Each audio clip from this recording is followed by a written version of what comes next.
So let's listen to 3 sounds of the bell. Follow your breathing and allow your shoulders to drop. You can close your eyes so you're less distracted. So every time you close your eyes, you can use your eye of awareness. Without your fleshly eye, all of a sudden you can see with something else, your awareness. And when you hear the 3 sounds of the bell, you use that awareness to follow our breath. And every out breath, you let go and you relax your shoulder, relax your arms, your jaw, and between your eyebrows. Some of you are holding a piece of paper in there or something. Just let that paper go. There you go. Smile. That's it. Relax your cheek. There you go. That's so nice, so healing. So let's keep that gentle smile and smile to ourselves. We're alive. We have enough condition to be happy. We are healthy enough. So let's hear 3 sounds of the bell. And every time you breathe out, you let go a little bit more. Let go of the tension, let go of your anxiety, your tightness, your whatever mentally you're holding too tight. So not just your body, but also your mind. You let go and let it chill, let it melt into the earth.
Dear respected teachers, dear brothers and sisters, dear friends, welcome to our day of gratitude.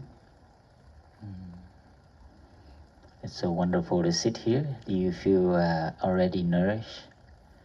We can just sit here and be quiet, and that'll be so nice already. The sisters say, we decorated the stage so beautifully, Thai, you better give a good Dharma talk. And I was like, oh man. We just look at the decoration and we are happy already. So no matter what I say, it's just extra. And I feel very grateful sitting here, and it's hard not to think of our teacher when I sit here. And I always have this gravity to come back down here and to have all the friends that come up to experience this. This was the only place we had before we had the meditation hall. Before we rented these huge tent, like the size, it's huge.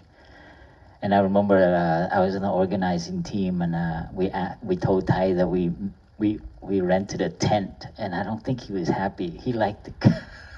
He's like, okay, I'll go give a talk up there. You know, he didn't have to say that if he was happy. So I think, you know, I think he enjoyed talking down here, but it's kind of hard to organize, as you can imagine. But I always felt that Thai love being outdoors and sharing. And I think it helped Thai probably, and it helps us come in touch with the time of the Buddha when he was just wandering, right? And there was no Dharma hall, no meditation hall, but just in a park somewhere. Luckily, we have microphones and speakers, because the historians tell us that the Buddha would speak, and then about 10 people down, the person would turn around and repeat what the Buddha said, and it goes like dominoes. Can you imagine how misunderstood he must have? By the time it gets to the end, he's like, well, the Dharma is sometime good. Is that what he said, really? You play telephone, you know, you got 10 people and they'll come back so the Indian people back then, they had better USB in their head. It was much more, he called it more exact than we are now. I think we've lost, not some have lost it, but I think there's still some who can actually have that vocal memory. Yesterday, some of us were lucky. If we were lucky, we had a chance to go give egg rolls. It's our tradition at come time this year. It was actually the birth of giving egg rolls to our neighbors is because we were in disharmony with our neighbor. A lot of them did not like all the cars driving up here. Do you guys still get like funny faces when you're driving down here? No? Okay, it's much better now. Back then, you know, people was like, drive slowly.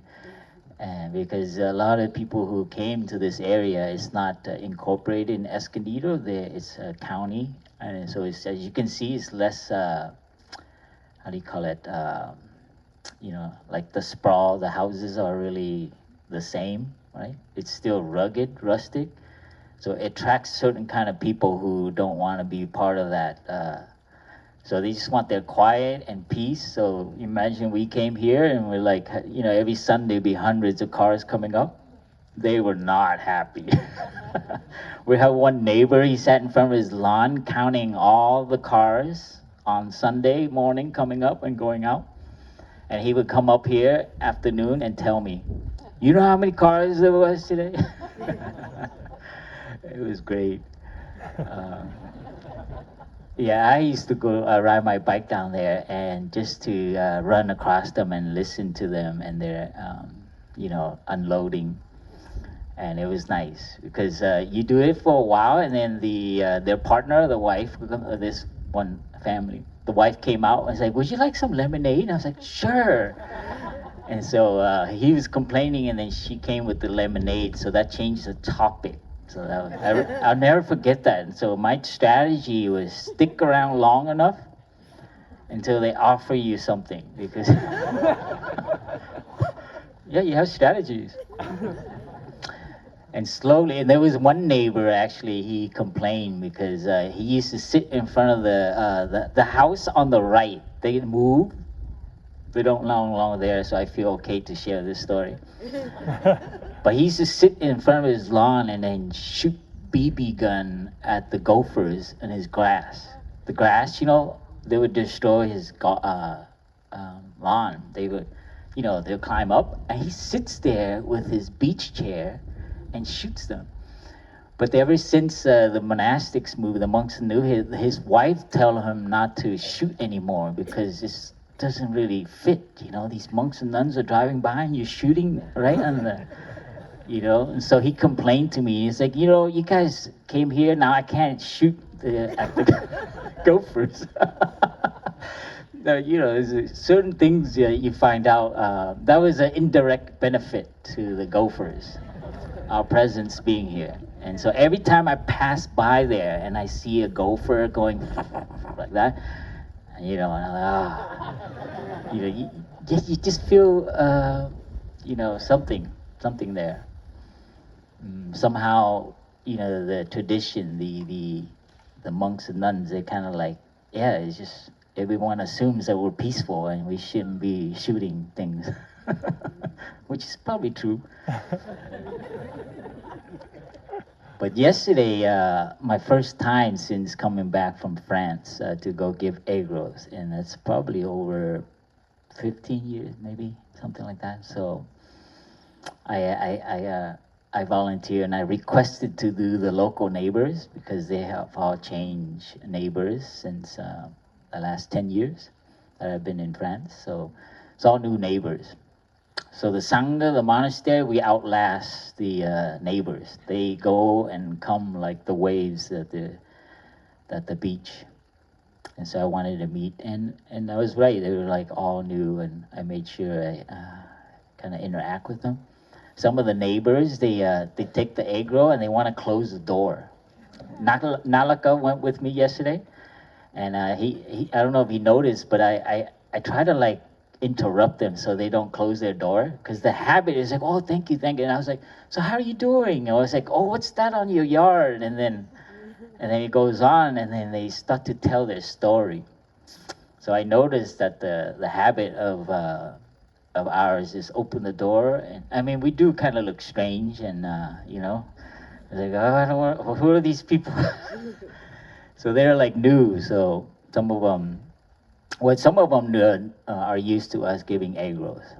But I noticed yesterday, just interacting and telling stories, and actually people need so much to like interact. But I think it's the habit of like, you know, neighbor, you know, you worry about your side of the fence, and, you know, I already have enough to worry on my side of the fence.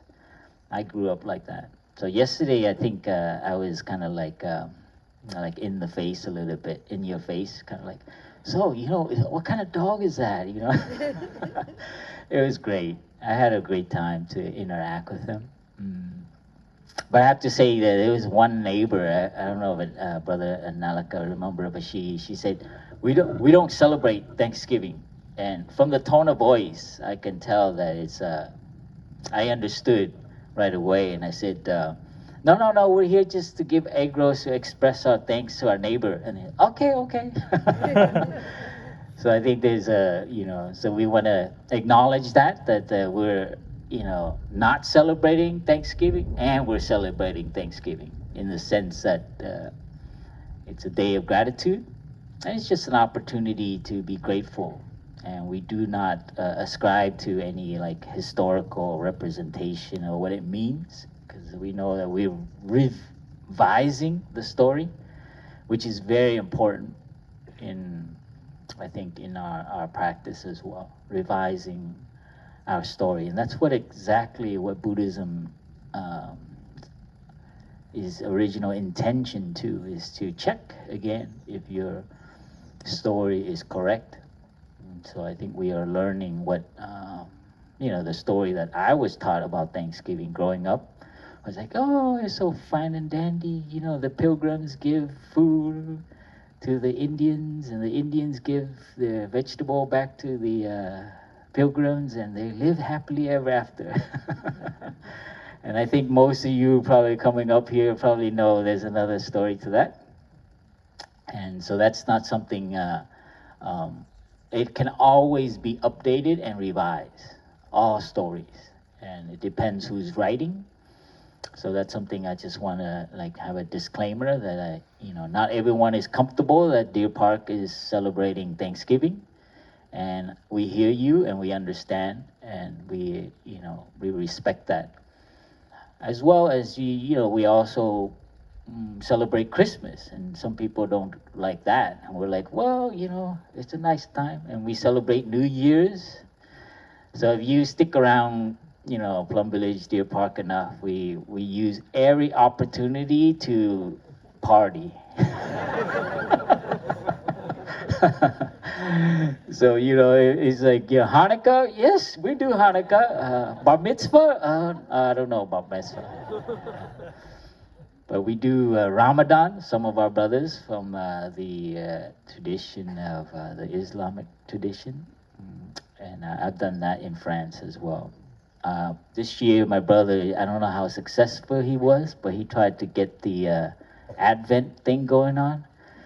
And in France, it's even worse. They go caroling.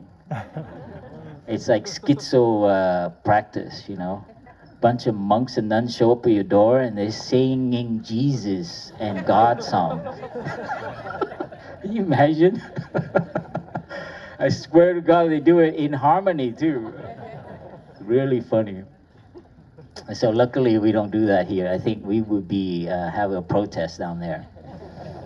Well, maybe we will. I don't know, Brother Phap Dung. He's a renegade here. He's always trying to do something crazy.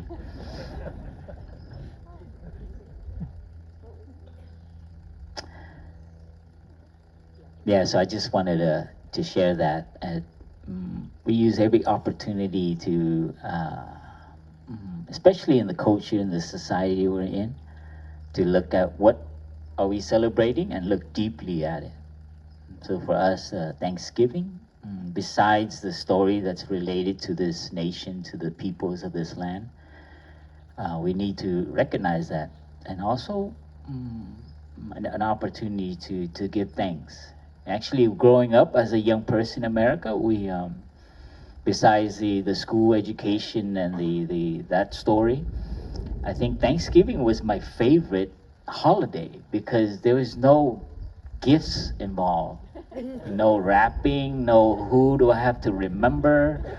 It was the only holiday where all you gotta do is show up and eat your mom's food, and that was so joyful. And I have to tell you, my mom's not here. She tried her best to do American turkey. The one with the stuffing. You put it in the body. Sorry, it's not very vegan, but every time my brothers and sister, we would give her a 1 to 10 of how Asian or how American it is. Every time she makes the turkey, it always comes out like Chinese. So it was our family, Vietnamese family, trying to be American, She tried to do all that stuff, recipe and everything, but it always comes out like Vietnamese dish. Sorry, you're not getting a Dharma talk today, okay? I'm doing my rehearsal for a stand-up.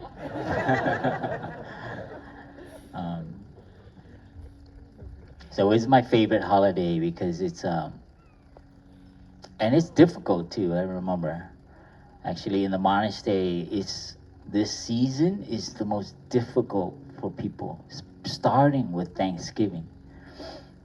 And I began to recognize that it's tough to look back at your family and to have to show up. So this is something I began to acknowledge too in my own family. And this evening, my family will gather. My sister doesn't have enough chairs, so she said, "Bring some chairs." So it's a big gathering, and I feel that, and I feel so grateful because my own blood family, my other 3 siblings, we get along, and my mother, all my in-laws and stuff, and so it's so beautiful to have that. But I know it's not like that for everyone. That in their own family, that people don't talk to each other, and they have embargo, with each other, and we feel that. So recognizing and being grateful that our family has good condition, but alongside that, we also know that it's tough for them. The season, the holiday season, the holy season, is the most depressing for some because they cannot ignore, because that's, when your loved ones, when your parents, when people you live with or someone you lived with in the past are suffering, or that the situation between you is not in harmony, your happiness is, is a little bit something there. That's what I recognized when I grew up with my own difficulty with my father. There was always something tainted about it, all my success and accomplishment. But every time I just remember like my situation, my dad, it just made me kind of like feel, that's before I knew the practice. And so only thing I could do is to just avoid and ignore. And this is something I think the practice can help us. This is what the practice has helped me to look deeper into that, into our resentment, into our block that we hold as right, or that they are wrong, or they have a different approach that we don't support. So I think this happens a lot, even in our monastic community. That happens, and we are practicing to overcome that. We don't all agree on everything. So this is a common human, something human, I don't know you call it. It's not ignorance, but it's a habit, right? It's so strong, especially with our loved ones. Yeah, strangers, you're so nice. You go to the doctor's office, you're so polite, you bring them food, and he comes to your loved ones like, no, I'm not coming over. No, I'm not going to communicate. So it's the tragedy of being human. Recently, I have a phrase called the inconvenience of being human, because you have to suffer. Isn't that an amazing phrase? The inconvenience of having to be human. I'm sorry, that's kind of negative, but it's you can't avoid it. Meaning, that's what I'm sharing. That there's certain things that is what do you call it? Dis-ease in us. And that's why the Buddha came up with the Four Noble Truths. It's for us to look at it and don't run away from whatever that dis-ease, that disharmony, that tightness in us, so we can be, what do you call it, to be with it. Maybe you won't accept it yet or reconcile with it, but learn to be with it. And if you're lucky, you understand it and find a way out of it. Isn't that a simple formula? The Four Noble Truths is the most simple therapeutic, what do you call it, 12-step program? This is a 4-step program. It's amazing. Don't run, stop, recognize there is suffering. If you have that courage, then it will become noble, in the sense that it will show you how to get out of it, or own it, and it will change. That is the most amazing, that is repeatedly has happened to me, starting with my father and then moving on to different things, even organizations and nations and groups of people, what's happening now in other parts of this planet, even to presidencies. I had to do, maybe 8 years ago, I had to do a lot of that to process through this 4-step program. So this is something I hope all of you can use today to have the courage to be with it. Don't be too quick to say, okay, I'm going to try to solve and fix everything. That is really not what I'm saying. It's more to be with your pain and really be with it first, and to accept it and to allow it and to know its fruit, and then to begin to look at others, the ones you love, at their pain and their suffering, because we all have it. My dad had it, my mom had it, my brothers have it, my in-laws, So this is something, so a day of gratitude, that's the element of practice. One element is to look deeply at the, because we all have that. I am very suspicious of someone who's walking around and say, "Oh, I get along with everybody," you know. No, is not suspicious. Is you know, they haven't touched deeply yet. Someone who does that, they're more humble, because more kind and respectful of others, because they have touched their own suffering. And that's what's beautiful about doing this. If you do the process of the 4 steps. Another practice is gratitude. This is something, a practice that we can do, and this is something that Thai taught me that transformed my life. To actually every day, every evening, you know, when we're training as novices, to have this habit. You lay in your bed, and you review your day, and you're grateful, you're thankful. It's like ngày nay đã qua, like the day has passed, what have I done, you know. Ngày nay đã qua, đời sống ngắn lại, ta nhìn cho kỹ. Cái gì? Ta đã làm gì, you know. I remember, I learned it in Vietnamese, but it's basically lay down and like look at your day, you know, what did you do today? Did you make someone happy? Did you relieve someone's suffering, including your own? Did you make yourself happy? Did you know, let go of something, an irritation? So we had to train like that, to every day, pop, pop, pop, and it's amazing. That has, for me, instilled a kind of way of looking, where I may still have some difficulties, some suffering, some disputes, some stuff, but I've never lost that habit that I trained as a young monk, to actually always find something that I can be grateful for. And for me, I think that's something that we need more of in the world right now, especially right now, to be thankful. And yeah, we can take a breath with that and hear one sound of the bell, and just come back and just bring that thought up of that one element, that one person, that one condition, whatever that story it is for you that you feel grateful for, and let's breathe with that and let it embody your whole being.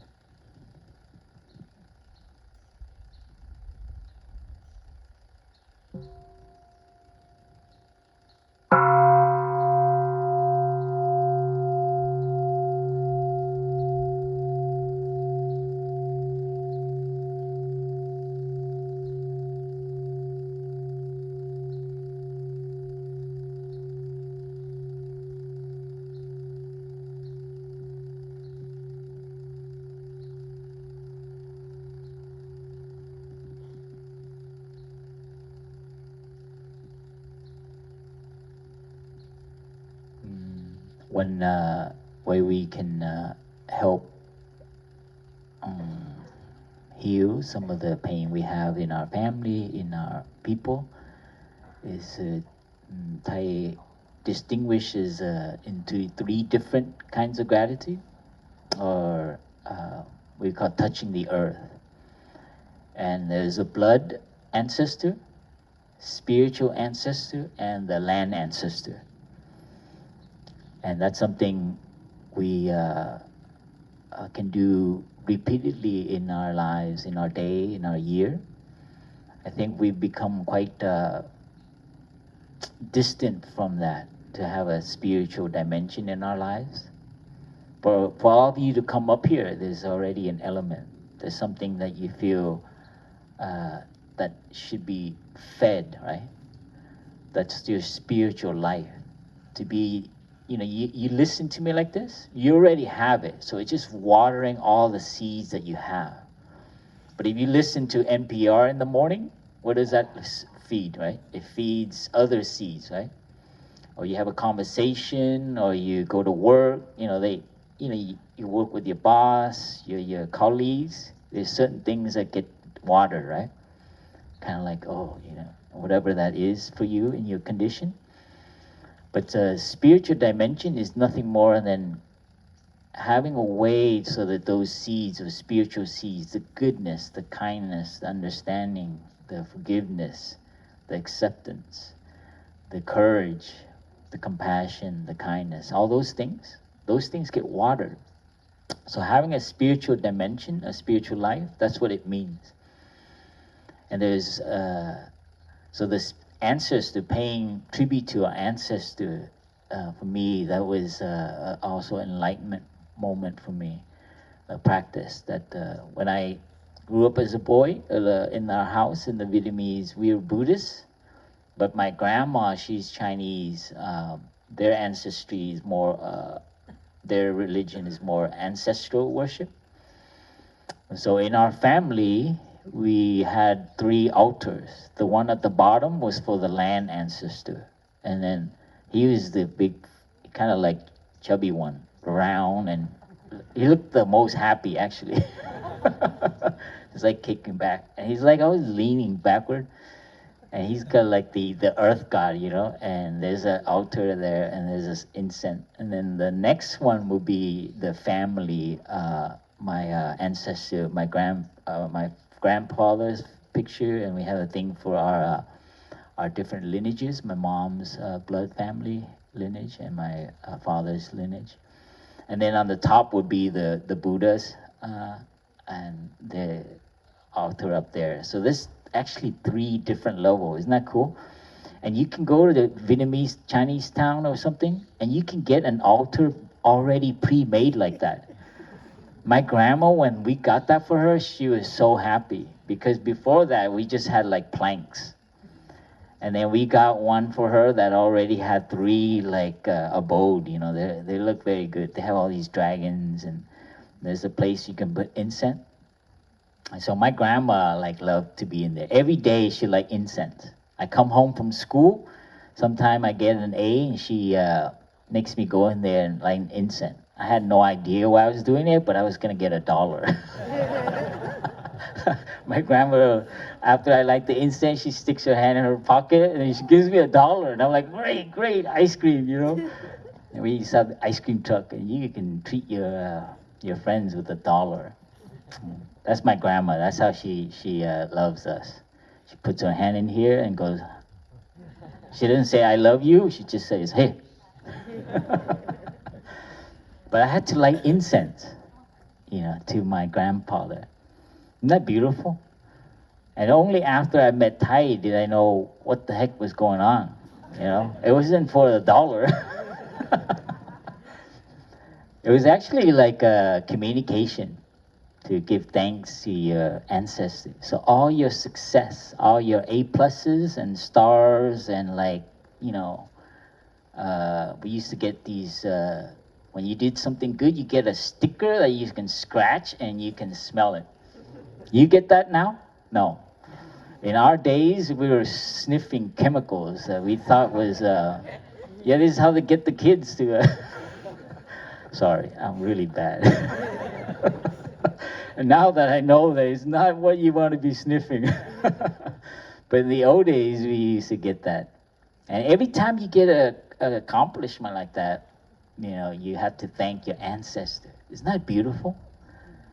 And when I met Thai and read his the text for the 3 touching the earth, I was so moved the first time I heard it. And I have it for you. I will read it to you. But basically what it is a way of communicating, to give thanks to your ancestor, the land ancestor,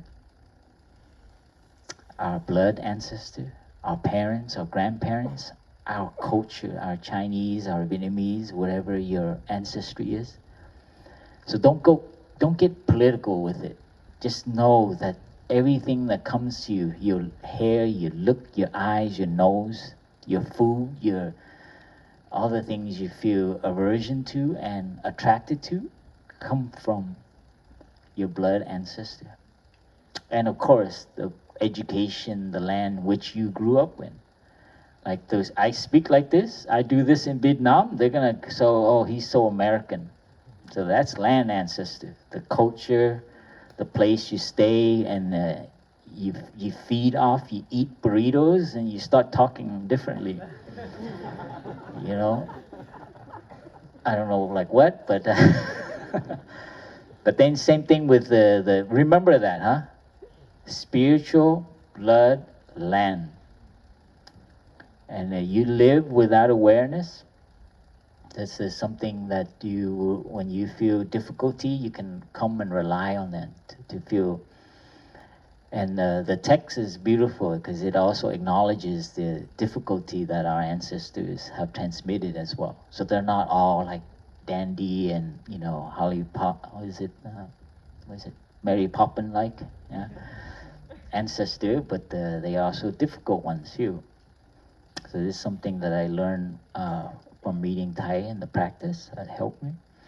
And Thai once actually introduced this to every family, that we should form a breathing room, which is Thai's secret way of, you know, translating the Vietnamese Asian, we call it the altar room. Like you go to a Asian family, they always have a room where they put the altar. If they don't have a room, it's a corner, and that's to,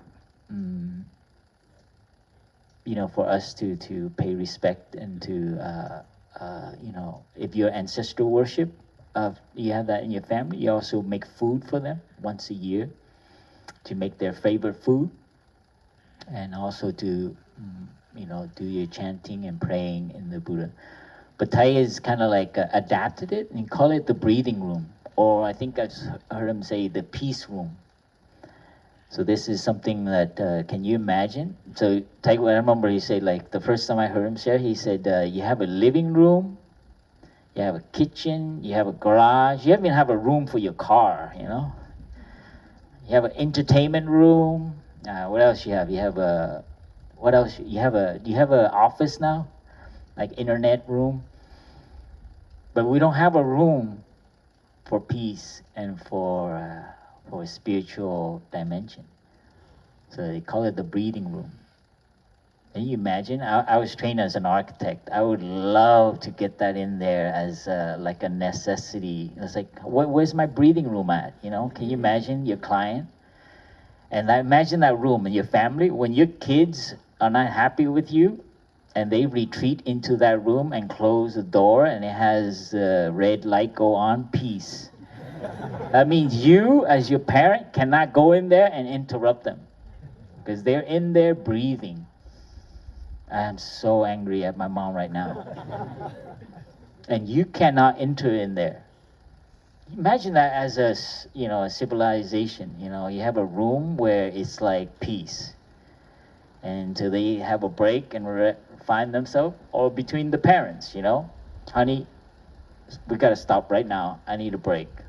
And then the partner goes in the breathing room.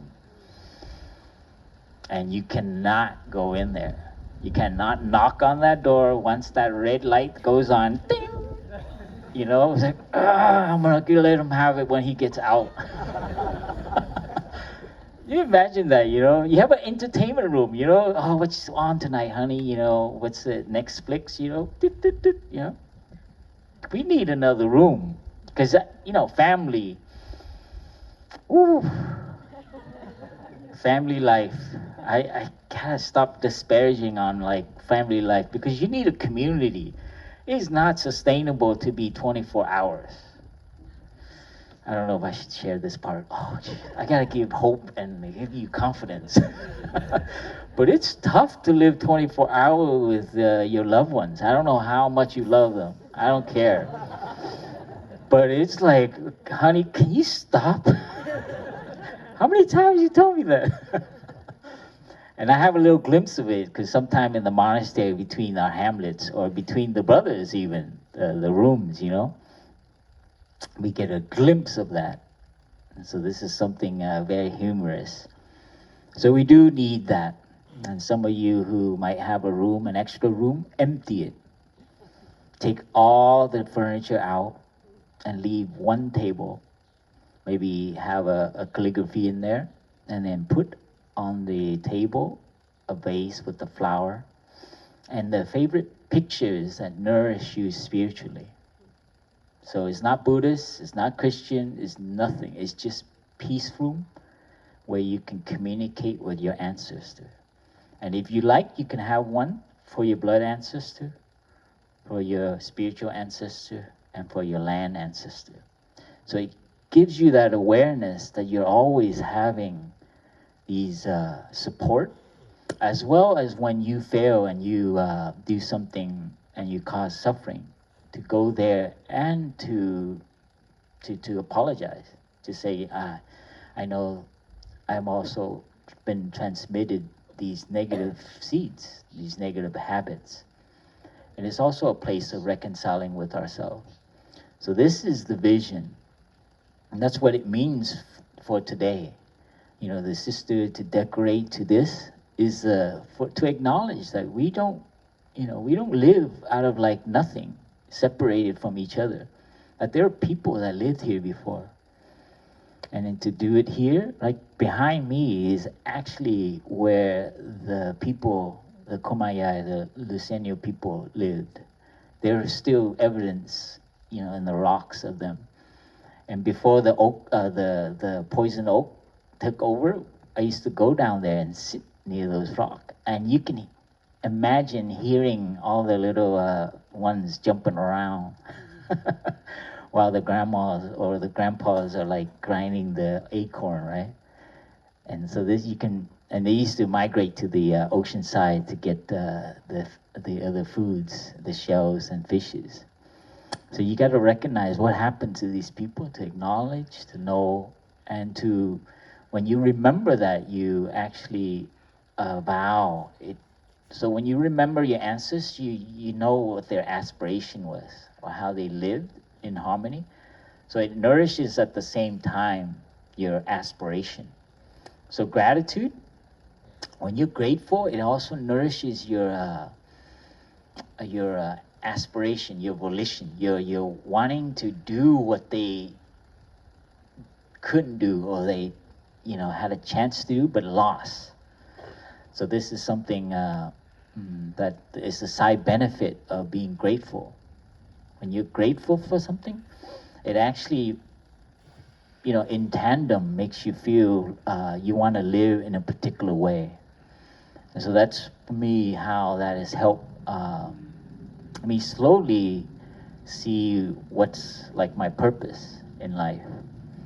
So this practice of gratitude, it's it makes you look at what you're doing. I mean, if you're in a volition, doing something that's like, for instance, like taking advantage of others, like, it's hard to like do the peace and the ancestral, attention with that there. It's a kind of, it will create dissonance. So you see how that is a kind of like moral compass? It kind of like, it's hard to communicate. I mean, at least for me, maybe you can find a way to do it, but but it's just something innate in our nature to not harm, I think. Like the man who shot the gophers with his BB gun. And later on, I got to sit with him, and he introduced me to his son. And, so it just has this effect, this rippling effect when you have that dimension, the spiritual dimension. And this is something we lack in our world now. We live and look at the different mechanisms that water our seeds, water our mind. What does it nourish us in our mind? More greed, lacking, discrimination, judgment, criticism, being critical of things. The news, it just waters your seeds of like, yeah, there they go again, those corporations, or like, oh yeah, there they are again. So you can only take so much of that. So having this spiritual dimension, you take a break from that, and then you water different seeds. That is the mental health, our situation. why there's so much mental health and drug addiction, is this disconnect. And in a way, our responsibility, accountability as well. So this is something for us, what this day means is to recognize that we need also a spiritual dimension.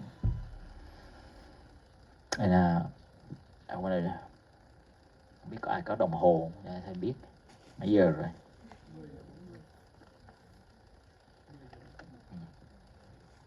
Tới mấy giờ? Mấy giờ thì xong? Okay. I have I'm gonna read you the 3 earth touching, which when I first practiced it, it blew my mind. That's, you know, that someone wrote this down, and it helped me understand what I was doing as a little boy, and not, you know, and to relook at what those altars, these things symbolize. The first one is to connect with our spiritual ancestor, my spiritual ancestors include the Buddha, the Bodhisattvas, the noble sanghas of the Buddha's disciples, and many other, Jesus, Muhammad, and so on. And my own spiritual teachers still alive and already passed away. They are present in me because they have transmitted to me the seeds of peace, wisdom, love, and happiness. They have woken up in me my resource of understanding and compassion.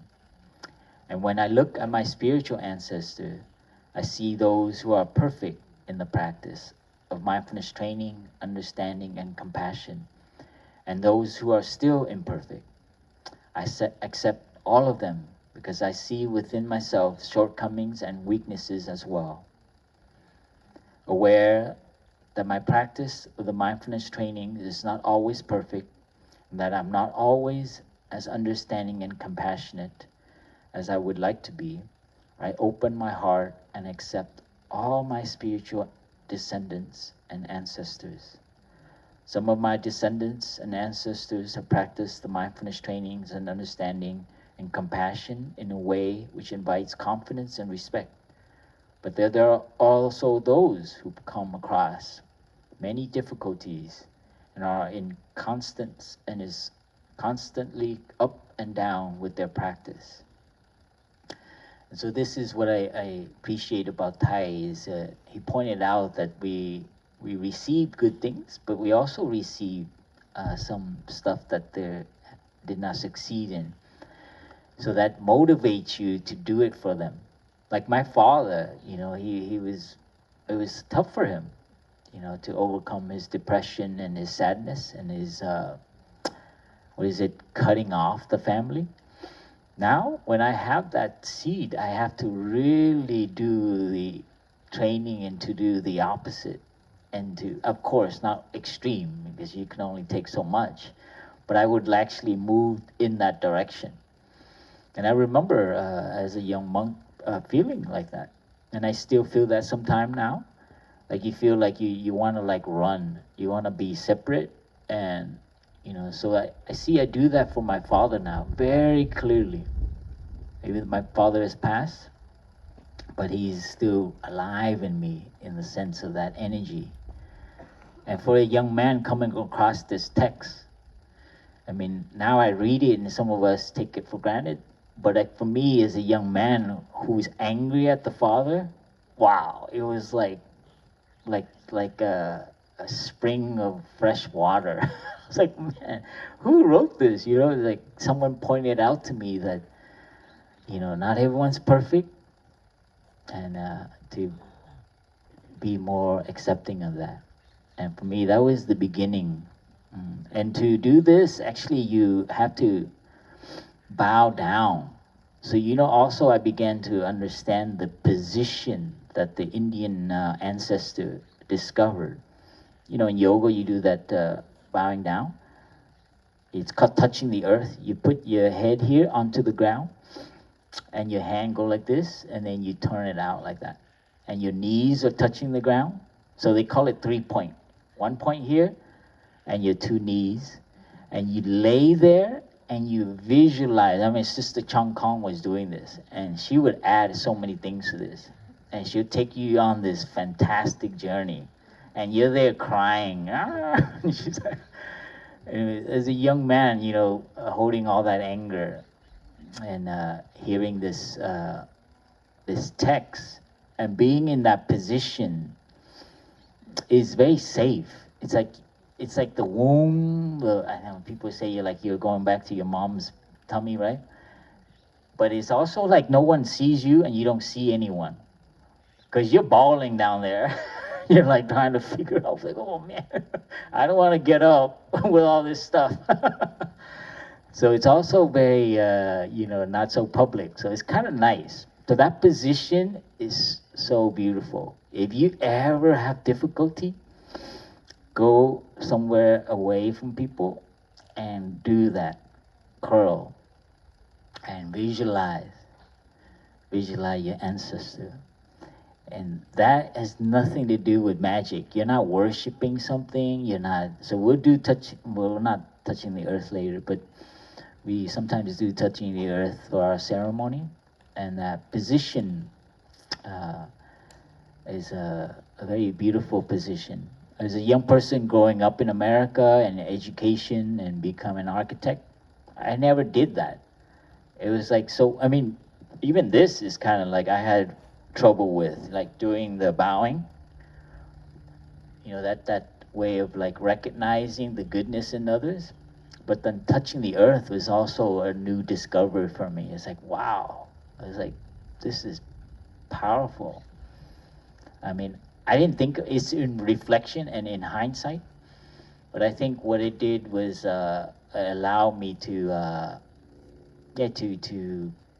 grieve, not grieve, but to break down. How do they call it? To break down privately in public, because there are other people breaking down, and we don't all have to look at each other. Everybody's crying. And you can hear it, and people are passing tissue, And as a young man, it was very healing.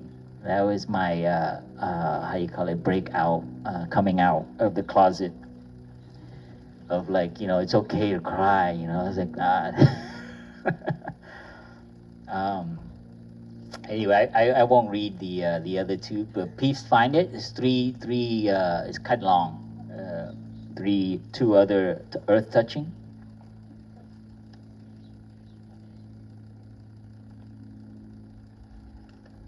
And it's basically the same light, is to recognize the good seeds and the bad seeds from our blood ancestor, from a spiritual ancestor, and from our land ancestor.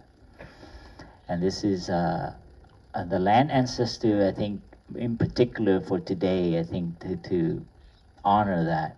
I think for Thanksgiving, it has a little bit of that ancestor of the land and where we come from, and to acknowledge, not just here on this continent, but throughout the world, right? That actually some of us are here because of a loss of another culture, another peoples. And this is true with Vietnam, China, Middle East, Americas, and we're growing out of that. And I see, as a human family, we're beginning to know how that affects and what effects we've had. And this is the beginning of awakening. And this is, for me, something that nourishes why we're here as monastics, and what our responsibility are to this land, to this mountain, to this natural environment. We used to have a woman come up here to help us with native plants, and she was quite, what do you call it, vigilant in removing all non-natives. Is that right? Yeah, it was like she wanted to remove all the eucalyptus, all the pepper trees. These trees are all here before we came here, and I was like, we're gonna cut those down. I was like, yeah, get them. you know, especially the bushes and stuff. And so we do walking meditation. She'll like yank my thing and say, like she'll point at the ones that are like non-native. I was like, come on, this is getting a little bit out of hand. You know, but she was so sweet because she'll volunteer and she'll come up Thursdays and Sunday and she'll be in the garden and helping us. Beautiful soul, and I totally get it. But then one time I asked her, it's like, you know, you're not native and I'm not native, so what are we gonna do? Do we go back to Europe and to Vietnam? You know, and then she's like, oh, you're right. So, oh my God, we didn't have to cut down all the pepper tree. Oh man, I felt so happy. I mean, there's certain things that are evasive and they're gonna like, you know, be annoying to other plants, and maybe we should hone it down. But then there's some non-natives that are doing quite well and are living in harmony. So I kind of see the monks and nuns, we're kind of like non-native, and we're trying our best to like not be invasive, and annoying and itchy and whatever that you know, that people get annoyed about. So actually, I've become a little bit more open to non-natives. It's kind of strange, but to be aware that we are a planetary, you know, entity now, a bio something, not biosphere, but bio glob, you know, and to not separate our humanness from natureness. This is very, we need a word for that. Someone told me earthling is a good one. And so this is something in relation to the land. It's not just the cultural, human, anthropocentric, kind of like everything is about people, but also the animals. And so this is something, as we grow in our practice of spiritual land and blood, our inclusiveness of other people, other culture, as well as other animals, other plants, other rocks, other beings, other non-beings, that become more and more, like the more you understand them, the more you respect it. You know, the first time I learned to respect ants was in the toilet. I love to tell this because it was my enlightenment moment. I was sitting in the toilet and I watched the ants crawl in the, you know, where, on the wall. And I watch and I follow one ant, and that ant wasn't doing anything. That ant literally was going up and down. Up, I'm not even joking. It's like, oh, this guy is just pretending that he's working. You know, I used to do that in the office. So I remember like having the biggest smile. Like, oh my God, the ants do that too. Oh my God, I really appreciated the ants after that. And from then on, I don't do this. You know, I had this habit from my grandma. Every time there's a bug, you kind of go, I know. Yeah, I'm sorry, not vegan. But I used to like be really mean to bugs. You know, I used to do weird, tie them to strings and, oh, I know, sorry, okay. Not very hygienic. But like, yeah, that moment for me was a moment that to be very careful, worms, whatever, just get down. If you feel disgusted about it, get down, look at it and see what it's doing. And once you understand what it's doing, it's so kind of like, whoa. So that's the Buddhist practice. Once you understand it and understand it deeply, your suffering, things you appreciate, where you live, the ancestor, all that stuff, you understand it deeply. The other thing that goes next to it is your appreciation, your awe, your acceptance. Maybe you don't like it still, but it's still, you kind of allow it. You see the formula? The two-step program. Understand it? So anything that you feel disgusted with, take your time. See what it's doing. Speaking about disgust, I used to hate molding things until I read a book about fungi and the whole place of this world of like mycelial and fungi. And now when I see something rotting, oh, deep bow. You know, without that process, nothing is possible. Oh my God. And the magic of what it's doing, it actually can transform toxic stuff that humans produce. You can bow down to fungus, man. It's like stuff underneath. You lift this up, you'll see it right there. It's doing exactly, and that is so important to life. So anyway, see that? When you understand what it's doing, all of a sudden you're not disgusted anymore when something rots in your bowl, and it's like making this amazing fluffy. Wow, I haven't cleaned my bowl for a while. But you don't kind of go, ew, I don't do ew anymore. I'm like, whoa, and I get down and you see these like tentacles come up, and each tentacle has a little eye. Have you seen those kind of bacteria? It's incredible. And then I took pictures. I show it to you. I videoed it. It's the most amazing structure. I've never seen anything like it. And so things that are moldy, I used to kind of like don't even put time to look at it. I would immediately, and then, you know, throw it out of the way. And so this is a kind of a way for us, to not be afraid, to be mindful, and to recognize our disgust, our aversion, as well as our grasping and our attachment. So the Buddhist practice is to help us. Once we understand these things that have been transmitted to us through our culture, our land, where we grew up, our upbringing, our being bullied when we're growing up, once we understand all our history, then you can have a chance to actually twist it, turn it, navigate, avoid it, go around it, so you don't continue to make more suffering. Isn't that a beautiful formula? That is the path that is going on. And we need more of that now to counterbalance the tightening up, the polarization that's happening to our culture. So please help us.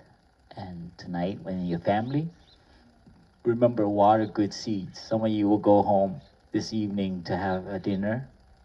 Remember, you have to do the work for us to resist the ancestral cultural habits that don't help.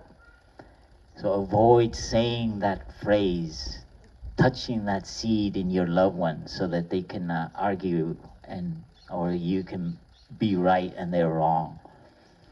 So please help us tonight and continue on for the rest of your journey to water good seeds in people, water good seeds in you, and navigate around the difficult ones. We sometimes are imperfect as well, and do your best. And if you do make that peace room, please take a picture and send it to us. And I would figure out a way to promote it and make it a new architectural element in the lexicon of architectural spaces. The peace room, okay, to realize our teachers' dream to have a civilization, a society where there's a peace room, where people can go in there. And I would design literally myself this light that ding says peace. Can you imagine that? Wow. Thank you for coming and joining us today. And let's all touch that seed of peace and do it for ourselves, but also do it for our ancestor, both here, this land, in the past, the present, and the future. And this is very powerful, accessing that. So let's end here with 3 sounds of the bell, and we can breathe with that, to be grateful, and along with great gratitude, this aspiration to not continue that, but to continue this. This is our choice. So we'll breathe the 3 sounds of the bell, and whatever that narrative is for you, empowers you, let that be